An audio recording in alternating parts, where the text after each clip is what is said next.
네, 글로벌 인사이드입니다. 이 유럽에서 이벤트가 또 하나 있었죠. 독일 헌법재판소의 이야기인데요. 자세한 내용 들어보죠.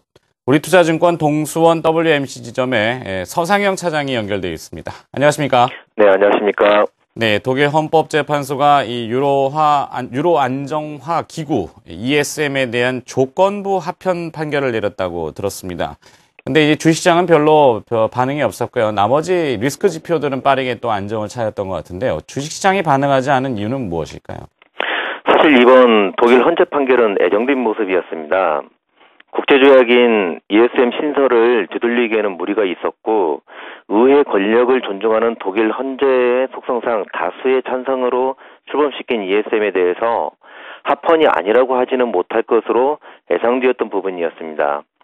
다만 혹시 합헌 결정이 내리지 않을 경우 그리스와 스페인, 이탈리아 등의 디폴트 가능성이 무척이나 커지기 때문에 결정이 되면 그저 그렇고 안 되면 문제였던 이슈였기 때문에 그리스가 결정이 되고 나서 5.33%나 상승을 하였고요. 스페인과 이탈리아 국채금리가 하락하게 된 이유였습니다. 하지만 여타 국가들은 이미 장애에 반영이 되었다는 판단 속에서 크게 영향을 주는 모습은 아니었습니다. 네, 그렇다면 이번 판결의 주된 내용이 무엇이고 앞으로 유로존의 방향은 어떻게 귀결될까요?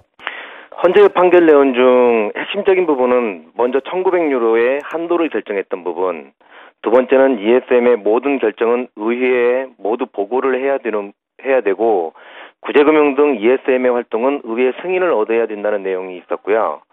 세 번째로는 ESM의 이시유로부터 대출을 들 수 없다는 내용, 즉 시장에서 요구하는 ESM의 은행화를 막아놓은 내용이 있었고 마지막으로 독일은 언제든지 ESM 참여를 중단할 수 있다는 내용이 있었습니다.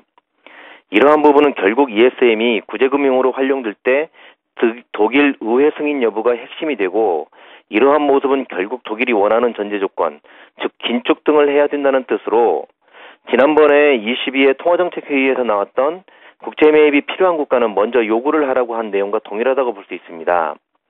즉 ESM 자금에 대해서는 그리스나 스페인 등이 이용하기에는 아주 힘든 가능성이 크다고 볼 수 있겠죠. 특히 ESM 이용 시 의회 승인을 얻게 만든 것은 지난번 22 정책들의 앞날에 그림자를 만들게 되었습니다. 다만 이제 본격적으로 ESM의 출범이 진행된다면 이러한 우려감보다는 이득이 크기 때문에 시장에서는 아직 영향을 받지 않은 모습이었습니다. 네. 그렇다면 이 위험지표들의 동향이 어떻습니까? 이 스페인 10년 만기 국채도 빠르게 떨어졌고 이탈리아 10년 만기 국채는 제가 알기로 6개월 만에 5% 밑으로 떨어진 것 같은데요. 네, 그렇습니다. 네, 위험지표들이 안정을 찾고 있고 앞으로 이 진행 상황은 좀 더 지켜봐야 되는 부분인가요?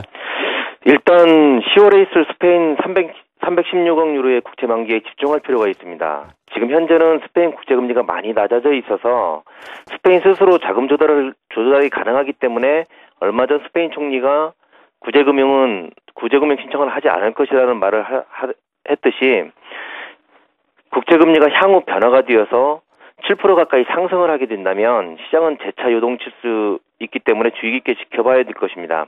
지금 당장은 다음 주에 스페인 국채 입찰이 몰려 있는데 거기에서 응찰률과 낙찰금리가 어떻게 변화되는지를 살펴봐야 될 것입니다. 아직은 유로존 경기가 회복되고 있는 모습은 없기에 언제든 유로존 리스크가 다시 나올 수 있다는 점을 인식해야 된다는 뜻입니다. 하지만 지금은 아직 시간적인 여유가 있기 때문에 다음 주 내일 새벽에 발표되는 Q3에 대한 부분을 먼저 지켜보고 다음 주 장을 살펴봐야 될 것입니다.